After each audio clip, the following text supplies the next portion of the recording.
Hello and welcome to another episode of Work 2.0, the podcast. Again, I'm your host, Rachel Wells, and this is your weekly briefing on the future of work, AI, careers, and money. I'm delighted to be joined by a very special guest from the UK, my home country. His name is Oliver Yonchev, and he is the co-founder and investor on at Co-Created. He was also previously a co-founder with Steven Bartlett from Dragon's Den at Flight Story. Welcome, Oliver. I'm excited to be here. I'm very jealous of your destination. You're going off. I am, but you were in Sicily like not too long ago, weren't you? Yes, I was showing off last week. So, Yeah, there you go, there you go. How was it anyway? oh, wonderful. First time I'd been, and I fell in love straight away. Admittedly, it Oh, was a very interesting environment, lovely resort, but of it's course. definitely a return destination. Oh, good, good, good. I came to St. Lucia last year for the first time for my mum's birthday, and we absolutely loved the resort. So we fell in love with Mm. it, and we decided to come back. Literally, would you believe? It's kind of embarrassing to say, but 3 times in 1 year. You know what? There's certain places that I would not be embarrassed to go back and Yeah, say 3 times. St. Lucia's one of them. exactly. For sure, for sure. So, okay, let's crack right into it.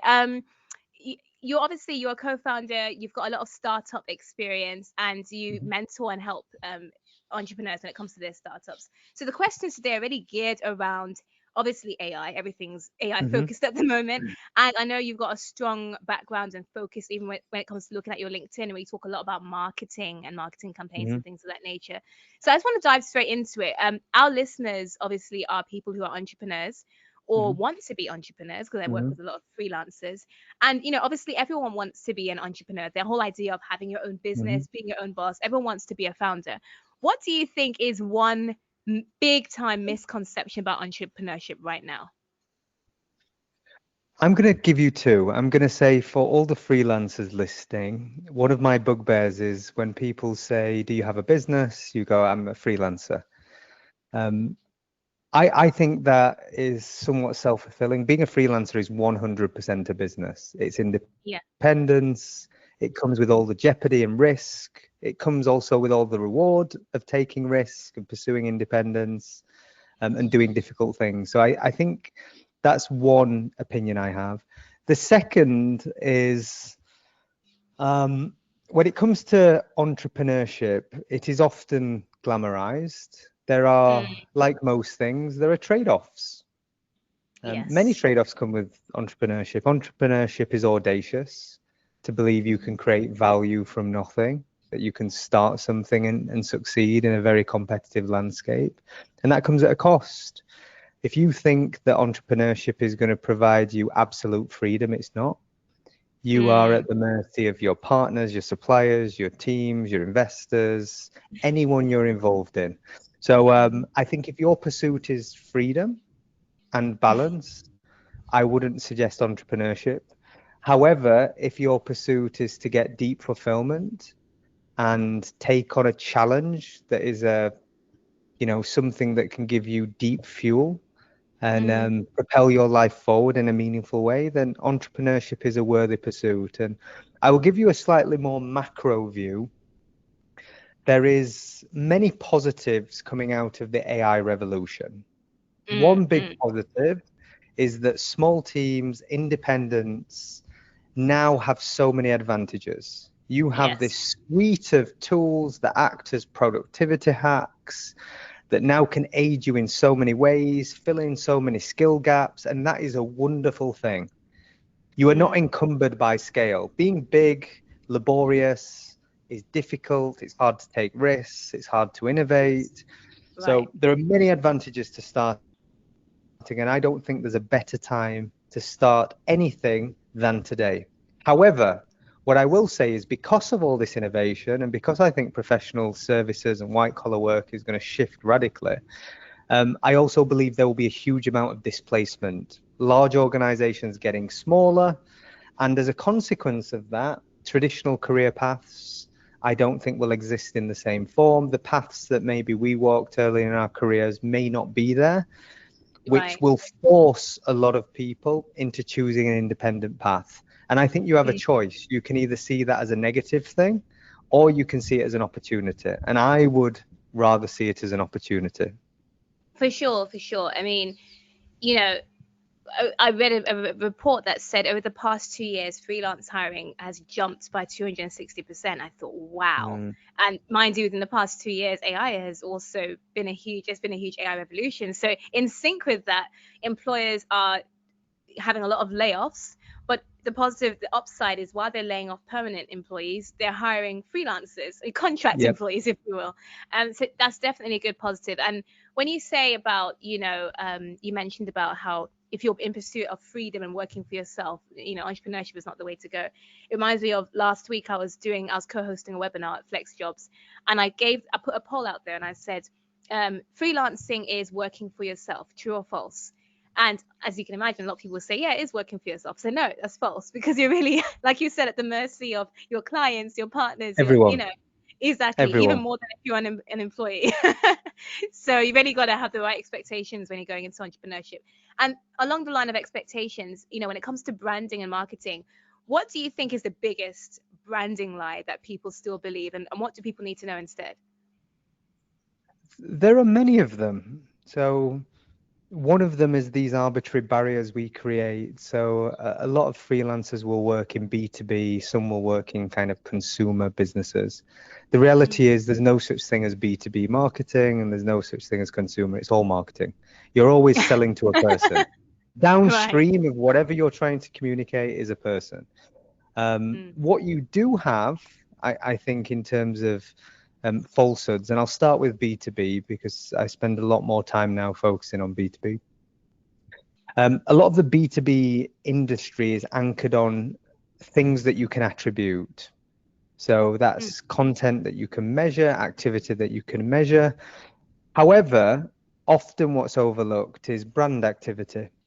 And in B2B buying cycles, where there's multiple stakeholders, the cycles can be longer, the rewards can be much bigger, actually Yeah. brand matters way more.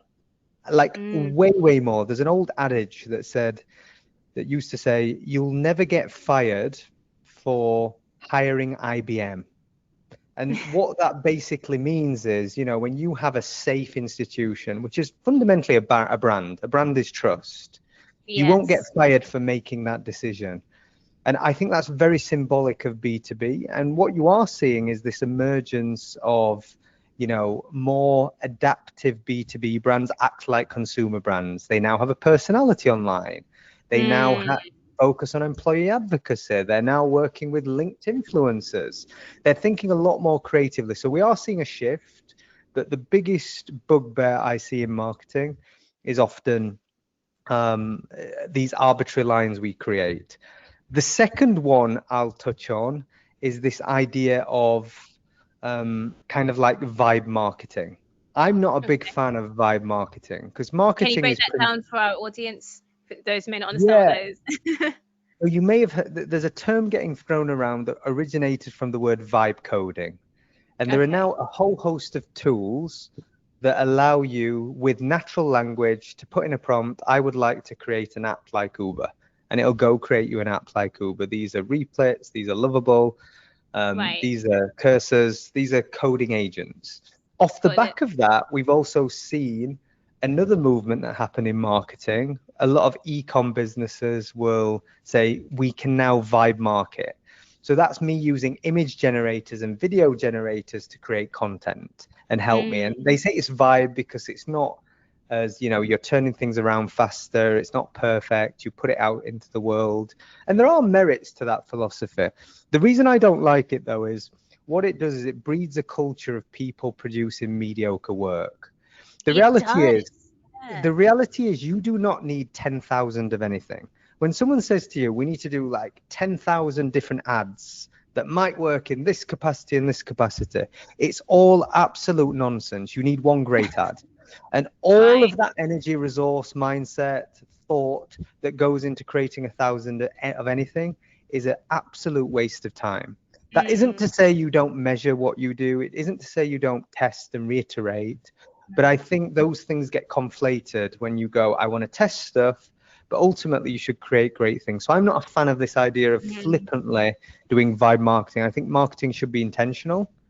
I It's think it like should put Pareto's law, purpose. isn't it? Where you 100%. say, Yeah. 80% of results come from 20% of the things that you do.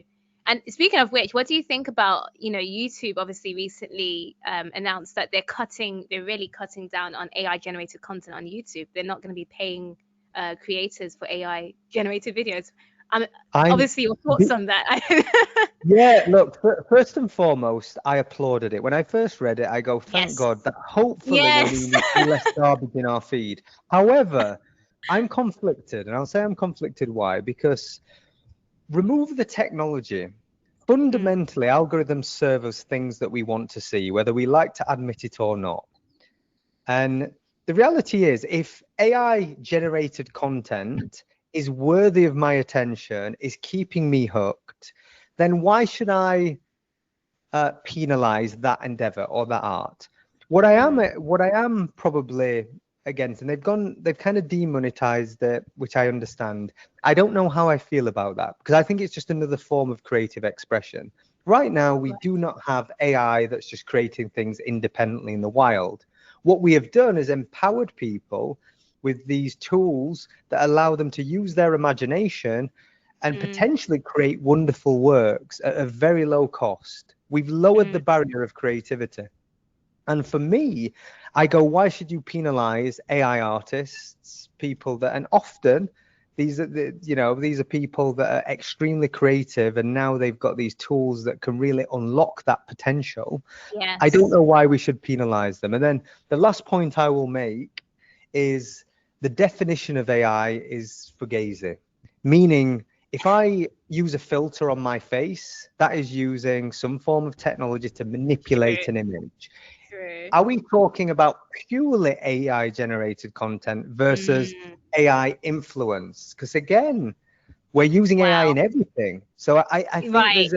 it's not as binary as, one would think. But my first reaction, gut Right. reaction was great. Let's empower human creativity Yes. and penalize garbage. However, I think it's a little more nuanced. Yeah, I was thinking the same thing because I'm tired of seeing videos with robotic voices. And like, okay, it Yeah. just sounds so like I can't connect with this. But then the thought that came to me was, and I think that's a good point you raised. The point that I was thinking of is, what about these startups or these companies who provide AI generated like software which can help you when it comes to generating content like videos and reels, and there's a ton of startups out there like that. So Yeah, I'm well, thinking, take that as what a happens to those companies?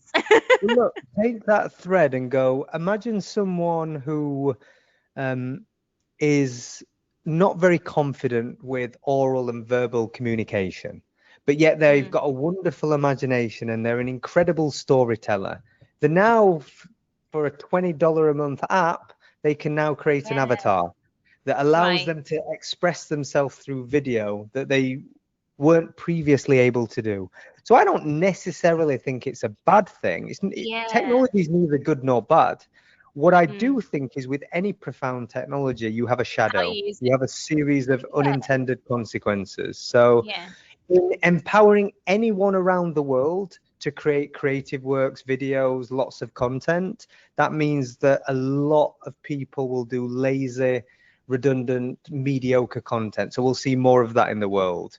But again, Mm, that's just a shadow. There's a lot of positives to come out of this movement. yes, for sure, for sure. Thank you for sharing your thoughts on that. Really appreciate it. Now, when you're thinking about again going into the current how things are currently done when it comes to marketing, um, obviously with AI taking over, what parts of marketing do you feel is dying? And now that AI is taking over, what aspects to marketing will be like taking the place of what's dying, if that makes sense? So right now, the marketing industry is split into kind of four sectors. You have brands, Mm, you have agencies, and there are two types. There are independent, smaller, fractional gig economy, and then you have larger incumbents, the big four, the network agencies, and then you have yes. technology.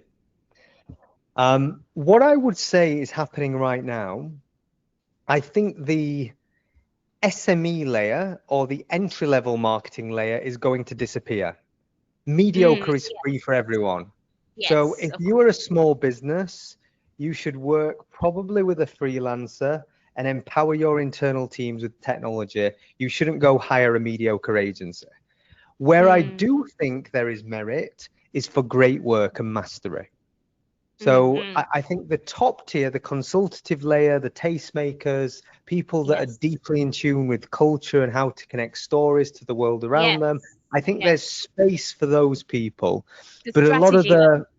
yeah, at a strategy and at a brand level, however, I think a lot of executional tasks will be eroded increasingly so. Right. And for the freelance economy, it's probably a good thing. An individual can now act like a team of 10 people, which means more commercial opportunities should Of they course. want it.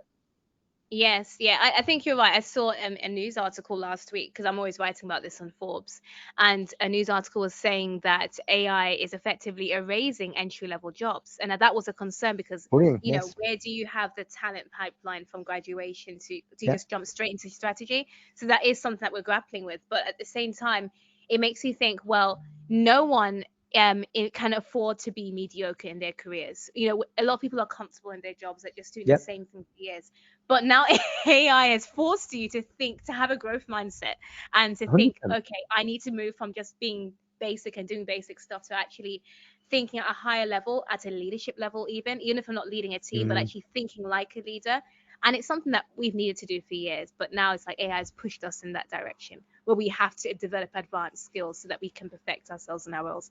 Otherwise, you just get eliminated and you lose your job and your career. So yeah. totally agree, 100%. And do you think, and here's a question for you when it comes to, obviously you're an entrepreneur as well as, you know, being a CEO, co-founder. Do you think we're heading into a future where being a great entrepreneur matters more or less than being a great creator? I think the worlds are conflating. I Mm. I've long identified there's this interesting I use this analogy that left brains ruled the world. Meaning, if you think of the last several decades, most economic value was created by people that are deeply analytical, engineers, people that work in finance, Mm. scientists, academia. They created the most economic value. Right brains, creatives, they entertained, um, they maybe shaped culture, but ultimately, the impoverished artist is a cliche for a reason. It didn't create economic value. We've now entered an era where computers speak in natural language, which means those that are creative, that can think outside the box, those that aren't necessarily always maybe neurotypical, I think they will have many advantages in the world. So for me, for creatives, I think it's a very liberating time, where now you don't just have to self-identify as people that do services or become freelancers. I think more creatives are now capable of building great businesses because the skills of the Mhm. future look a little different. So look, my perspective isn't necessarily binary, but I think it's a wonderful time to be a marketeer and a creative. Got it, got it. Yeah, yeah. I think you're right. And some people, like, they do have strengths in specific areas. Like for Yep. myself, you know, when I started, I like to talk a lot. So I love public speaking, I love engaging people with presentation. So I found my strength as more being a creator. And I've leaned into that as an entrepreneur because I've realized that fortunately for my industry, that's what people need. They need more of my creative side. So Mm. that works perfectly for me, you know. And then I think, I guess also people who may not naturally have that part of their brain activated where, you know, being a creative is their thing. I guess you would probably advise them to hire a freelancer or work No, with. I think it's this, we all do this self-labeling thing that's very dangerous. The amount of people that say they're not creative, they've Mm, just not identified or allowed them to think outside the conventional restrictions. I'll give you a little example. I used to do right. an exercise with a group of people, and if I said, like, you get a table full of adults, and you say, draw the person in front of you, put a piece of paper, draw the person in front of you. I guarantee then you'd say, show the person in front of you, and everyone was so shy. Everyone was Yeah. like, I'm not, I'm sorry. They apologize for doing a Before really bad showing. drawing. Before showing. You do the same exercise with children, they are proud. They'll raise their arms. They are Yes. proud as punch of over. And I think society, the world of work, I think we become conditioned to not be creative and not allow that side of ourselves to emerge and to be born. So I think it's more a conditioning thing, and I think more people are creative even if they don't identify. So would I hire Mm, creative? Sure, but I think a lot of the work can be done. A lot of the work, there's a lot of misconceptions around the actual theme. People always think of mm, creativity as originality. It's not. right. That's a form of, that's a mechanism within creativity. Mm. But yeah, that's a big like learning I see and observe in so many people that don't identify as creative, but they have the capability to be that. Oh, quick question for you. A bit of a vulnerability. Do you identify as creative? I do now, and I didn't used to. I never, I was like a delusional wannabe athlete. That was me growing up. I Really? overestimated my athletic abilities, maybe underestimated my creative abilities. Ironically, When I did it found kick out I am in? pretty creative. At what point did it kick in that you realized actually, wow, I'm actually really good at creating and delivering value like online? And when did that kick in? You know what? There was never any specific moment. It was validation over time, doing different things. Uh, And look, I believe creativity can serve you in the most boring endeavors. If you want to true, be the true. best engineer in the world, you have to be creative. If you want to be the best Right, artist in the world, you have to be creative. If you want to be the best lawyer in the world, you're probably going to have to be creative. So I think it's an right, under. true. Awesome, awesome. Thank you. And final question for me is, we always like to be very much future focused, especially when it comes to work and when it comes to careers and the employment sector. It's changing rapidly. By 2030, we're not going to recognize, how things are right now. So, if work as we know it is completely gone, like freelancers are taking over the economy, there's more entrepreneurs now, Yep. AI is taking over a lot of things, eliminating entry level jobs. What do you think is the mindset or the skill or the shall I say the decision making trait that we are going to need now that will separate people who win in their careers and in their businesses from the rest? Two things. Zero ego. I think you have to Mm, have humility to know that you don't know anything. I think that's important. And the right. second thing I'd probably say is just adaptability. The Oh the yes. world is moving so quickly. So being willing to adapt, not being romantic about how things used to be done, embracing change, leaning into change, experimenting.